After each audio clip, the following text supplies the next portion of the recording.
Hey, everybody, welcome back to another episode of No Excuses with Chris G. I'm your host, Chris George, co-founder and chairman of Subta. Today, we've got a winter storm here in Michigan, but we're still in the studio. Excited to have Lauren Prentice with the Business Box on the show with us today. She's got a startup that's in the UK. Lauren, thank you so much for being on. Thank you for having me. Of course. Lauren, so really quickly, tell us a little bit more about the Business Box. Yeah, absolutely. So I launched the Business Box in September of 2020. At the time, we were like knee deep in lockdown here in the UK. I think we were just entering into our second lockdown or coming out of it. They were all about that. But I previously had 4 different businesses, and in completely different industries, and within 3 days of each other, each and every single one of those had been absolutely obliterated by COVID and lockdown. So I needed to find something that was a bit different, that could be worked around my other businesses when, lockdown COVID allowed. And more importantly, that was in an industry that was pandemic proof. And I was kind of led to subscription boxes. So that's how the Business Box was formed. There's nothing like it at all in the UK. We have really just started with subscription boxes, I'd say. And there was just nothing around similar. There's lots of like business memberships for women and things like that. But I wanted something that was a little bit different, and kind of tying in having the physical stuff alongside the training and the support, kind of tied all these different things in together and capitalize on being part of that industry that's really growing out here. So tell us quickly, what is the Business Box? What do you ship? What's the cadence? Tell us a little bit about that. Yeah, of course. So the Business Box is a monthly delivery of items for female business owners, and they include things like a business book every month, stationery, self-care items. So the idea is that everything in the Business Box should help to either grow your business or look after yourself. I love it. And so you launched in September, you said, of 2020, so still fairly new. Yeah. You had some good growth to start, right? Mm-hmm. Yeah. And now you're looking to grow even more. So let's get right into it. Tell me what your first question is or where I can be of help. Of course. So we've grown really quickly within sort of that first year and a bit. But one of the things that I would love to know is kind of if there's any tips on growing subscribers without relying on ads. So more organically, I suppose. Like we have really good results from ads, but I'm very conscious that you can end up putting all your eggs in sort of Mark Zuckerberg's basket. And I think we should really, as a business, be looking at other ways to grow outside of just relying on ads more than anything.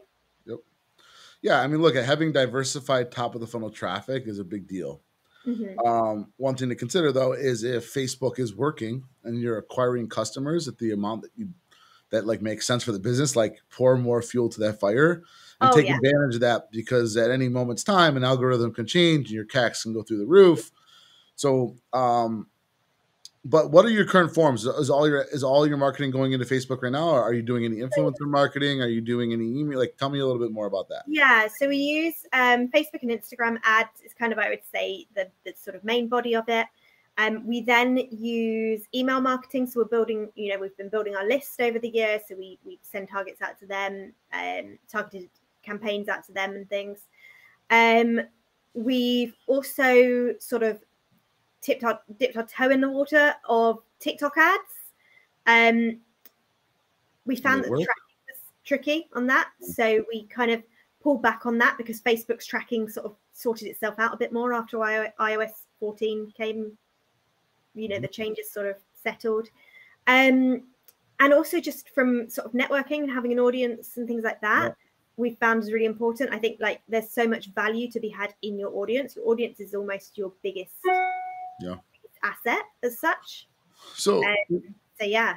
The way I'm looking at this, like as you sort of mentioned, the UK subscription boxes aren't as popular yet, but they're going to get us. So like there's a race here, right? And there's an opportunity for you to get a lot of this marketing done quickly. And I think all these things work a little bit. And what I would start to think about is, are there are there business owner podcasts that you could start to be advertised on? Yeah. Are there business owners that have YouTube channels where they are giving you tips on growing your business that you can send them a box? Yeah. And say, hey, will you review this for me? Or take a chance, take a look at it. And when you do all of that and accompany it with the Facebook retargeting ads, like, it's all going to sort of help each other, right? It's going to make your Facebook ads even run better, right? And even when you're looking at TikTok, like, maybe the pixel tracking isn't as good, but you should look at, well, how many clicks to the website am I getting from my TikTok ad? And what's my website conversion rate? Mm-hmm. If you got 1,000 clicks to the website and you got a 2% conversion or 1% conversion rate, well, then you probably got 10 people to sign up from that. Yeah. More than likely, right? Unless you're sending bad traffic. So I would look at some influencer marketing, get some business owners that can review the subscription. If you're going to pay them, make sure you give them a tracking link so you can see like what your customer acquisition cost is. If you just get people to review it for the price of a box, like, do it, right? Because maybe you don't get a conversion, but at a minimum, you get some good content you can use. Absolutely. You can take the content and create an ad out of it, right? Other thing too is, how are you acquiring emails right now for the email marketing? So we've been, we've done a couple of things really. So we've got some funnels in place. So we've got one funnel in place where we've used like leftover stock from Christmas. So we had like a load of 2022 calendars, and we said anyone that signed up to our email list, we would send them one of these calendars free of charge. Wow. It's really cheap way of doing it. It saves things going in the bin. We also have like a pop-up on our website as well. We're going to change that to one of those spinning wheel things where you get... Is it a pop-up for a discount? It's a pop-up to be entered into a competition, and we get a lot of people that fill it out, surprisingly. But we're going to test, actually, next week. We're starting to test the spinning wheel. I think the spinning wheel will work pretty well. One thing you should look at doing is giving somebody something of value. So enter your email address to download this ebook on 5 tips for growing your business, or like of some nature, right? Because it's like following the theme of your box. And it could be anything, right? It's like I'm sure you can get creative there. Like, 5 ways to have a quick mental break during workout, or like something, right? Yeah. So now it's a really good piece of content potentially. They're giving you their email, but they're getting something of value that might be beneficial to them. And then theoretically, if they probably like the content, they might have a little bit more confidence in what they're going to sign up for. Yeah, absolutely. So I would test that too, even before the spin the wheel, because the spin the wheel is going to be like purely on just like giving them a discount to sign up. Right? Yeah. Now, I just thought of this now. You actually could do some other creative stuff, which is like spin the wheel. On the wheel is like $20 off, 50% off. Ebook, it could be one of the things too. A calendar could be one of the things too. And you could do all these different things. And so like a couple of them are going to be a free item or something of value. A couple of them are going to be discounts off signing up. And then you get them into this email funnel and you start to hit them with the drip series. And then you can start to measure the success of that. So that's what I would do there. And I think that'll help with conversion. I think doing some influencer marketing will help with conversion. And I think also just putting out some really good content around entrepreneurship. And like, if you're targeting female entrepreneurs, look for female entrepreneur groups on Facebook. Yeah. And be part of that. Run contests in there. So I'm sure there's some female ran entrepreneur groups for the UK on Facebook. Yeah. Oh yeah. Yeah. Cool. Find that admin and say, hey, I'd love to do a giveaway with you. Like, we're going to give away 3 boxes. Like, can we do a post? And like, that might be a way to get some really good awareness. Yeah. Love it. Yeah. I like that. What else? What other questions do you have? So,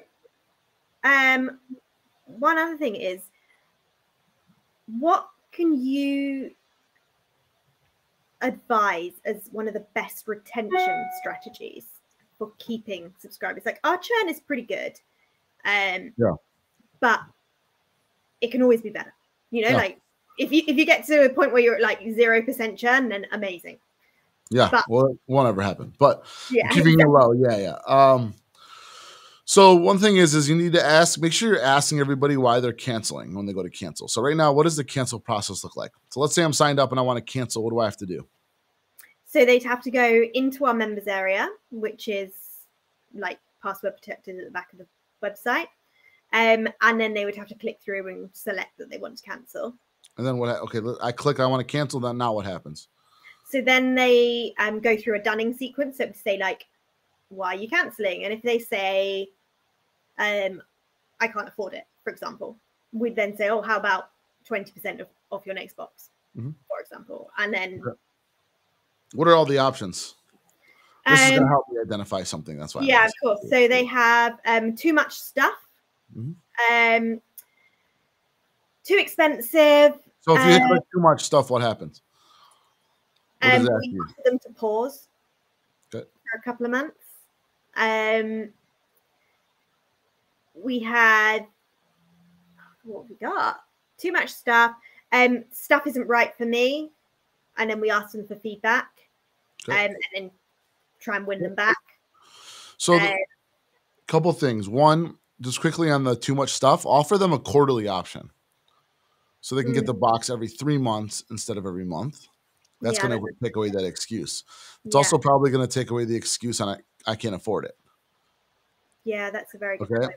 The other thing, the best proactive retention thing you could do is, do you send out monthly surveys to the customers to ask them to rate the items that came in the box? No, we don't. Yeah. So every month you should send out a survey for them to give you feedback on all the items that came into the box. So they would rate each item. That'll give you feedback as to what to put in future boxes. If you notice that, like this isn't going to be correct, but let's just say that every time you put a mug in there, it gets a low rating. Well, let's stop putting mugs in there, right? Yeah, absolutely. Now, before they answer those questions, at the very end, there's going to be like 3 smiley faces. This is a tactic that I've used and I've advised a lot of people to do. So there's a smiley face, there's like the meh face, and then there's the sad face. Yeah. So you'd say like, how did you rate your experience of this month's box? If they click the smiley, if they click the meh face or the sad face, it immediately triggers a notification to customer service. Okay. So now you can reach out to them and say, hey, we saw that you weren't completely satisfied with our box this month. Like, what could we do better? Is there any feedback you have? Like, maybe they didn't like something, you send them a replacement. You're now being proactive. You're getting in front of them before they go to cancel. And if they click the smiley face, you immediately send them to one of your Facebook posts. And you say, hey, we'd love for you to let everybody know about your feedback about our box, and let them comment or like something or follow you. So you're taking advantage of the promoters. Yeah. And anybody that's unsure or upset, you're getting ahead of them because you're getting notified that they clicked one of those 2 options. Yeah. That's going to give you an opportunity to talk to them and make things right before they think about canceling. Yeah. I like that. Yeah, it's good. It's a good tactic. It works really well. Yeah. Good. Brilliant. And then from a point of referral, so like we aren't set up at the moment for referrals or affiliates. I think we could have good success with them, particularly in line with influencer campaigns. But is there a better way to manage that than just kind of giving someone a code? Like, what's kind of the best way to manage that? Yeah, so what are you built on? What platform? Are you on Shopify? Oh, you're on Subly. So yeah. I don't know all of Subly's APIs. There's got to be some sort of referral program plugin, right? Or something of some nature, right? So I know that there's some people that are, look at referral programs can work really well. It's about what your offering is. So like what I like to do is like refer a friend, they get 50% off their box, you get 50% off your next box. Yeah. Do something of value to both parties. Don't just give the referrer something. Yeah. Yeah. Because then he's got an incentive to refer, but he's also giving a discount to somebody. The other thing you could do is when you have a long-standing customer. So let's say somebody's been around for 10 months. Whatever this number, let's say it's 10 months. You would send them 2 boxes with a note that says, hey, you've been around for, we appreciate all your support. we sent you another box to give to another entrepreneur that you think would like this. Yeah, I like that. Give that box to the other person. Inside that box is a coupon code, like to sign up with a discount. Now you made that person look really good that gave the gift. Yeah. Two, they feel valued because they've been around for a while and you recognize that. Mm-hmm. And that's a really good way to build it. And you could like test it, right? Because like you can make all those codes the same and you can see if people are actually converting. Because in some cases, they're going to take the free box and not sign up. Some cases, they're going to sign up. Or they're going to keep it, right? But the other way you could do it actually is instead of sending them 2 boxes, you could send them an email with a link that says, hey, we want you to offer a free box to somebody that you think would deserve, like that would be an entrepreneur that would love this. And then they would send that link to somebody that would then sign up. But they could also send it to a friend. You know, there's a lot of things they could do there too. But that might be a way to avoid them keeping them too. Yeah. I like that. But referral programs can work well. All this stuff works a little bit, right? You just got to identify the ones that are working really well, pour more fuel to the fire, and always use Facebook for retargeting to hit those people because they might have saw an influencer post about it. They would have landed on the website and then they left. And then they saw a Facebook ad because they got retargeted, then they bought. Yeah. Well, who do you give credit to? It's not just Facebook. It's also that influencer that helped promote them there the first time. Absolutely, yeah. And it's tricky to track, isn't it, sometimes? Yes, you just look at it as a whole. Like look at total number of customers you got this month divided by how much you've spent, and that'll give you an idea. Yeah. Good. Yeah, absolutely. I think we got time for one more. If you got one more question for me. So let me use this time wisely. If there was one piece of like overriding advice that you were to give to a subscription box owner above anything else, what would it be? I would say, well, I could say 100 things, but customer experience is critical. Okay? What I mean by that is all of the e-commerce brands out here are competing against the big elephants in the room, which is the Walmarts and the Amazon.com. Right? Yeah. And in order to compete, you have to provide an experience that they would not get on a retail level or from one of those big box brands. Why is that? Amazon is always going to be able to sell something for cheaper and ship it faster than you ever will be able to, or any of us. Right? Absolutely. So what is something of value that I can give that Amazon couldn't? Now, does that mean I start a Facebook group and every third Friday of every month, we all jump on a Zoom call and we talk about business stuff or like motivational things to help you grow your, like we're like a peer-to-peer, like Amazon's never doing that. No, right? absolutely. Yeah. But you could and build a community around it. Community businesses work really, really, really well. Think about like Peloton. It's a community. Yeah. Right? It's almost like a status. Like, oh, are you in Peloton? Right? Like, they built this status, right? Like subscriptions for golfers work really well because it's a community. They go to the golf club, they golf together. Yoga boxes do really well. There's a community around it, right? So when you're building a community, which is part of the experience, it's something that a big brand doesn't do, that's going to separate you from everybody. Yeah. Right? And I think what you should do is try to cultivate a community of these female entrepreneurs. And that's going to keep them engaged with you and really help you grow your business. Yeah. I think that is the way forward. And like you say, we can't expect ourselves to be able to compete with Amazon because, I mean, look at them. But there are also things that Amazon can't do because of their size that we as smaller companies can. Yeah.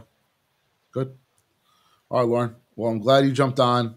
Thank you. I know you're in the UK, but love for you to come out to one of our conferences one day. Hopefully, maybe something happens and you can be there in June, but we're hosting an event in June. I'd love to. It's Sub Summit 2022. The Subly folks will probably be there. I know Stefan very well. But for those of you watching, thank you so much for joining. As I just mentioned, Sub Summit 22 is happening in Orlando, June 1st to the 3rd at the Swan and Dolphin Hotel. We're going to looking at having 1,500 attendees this year. It should be the biggest event we've ever had. Thank you, everybody, for joining. Lauren, thank you so much, and good luck with everything. I hope everybody has an amazing week. Thank you guys so much. Thank you.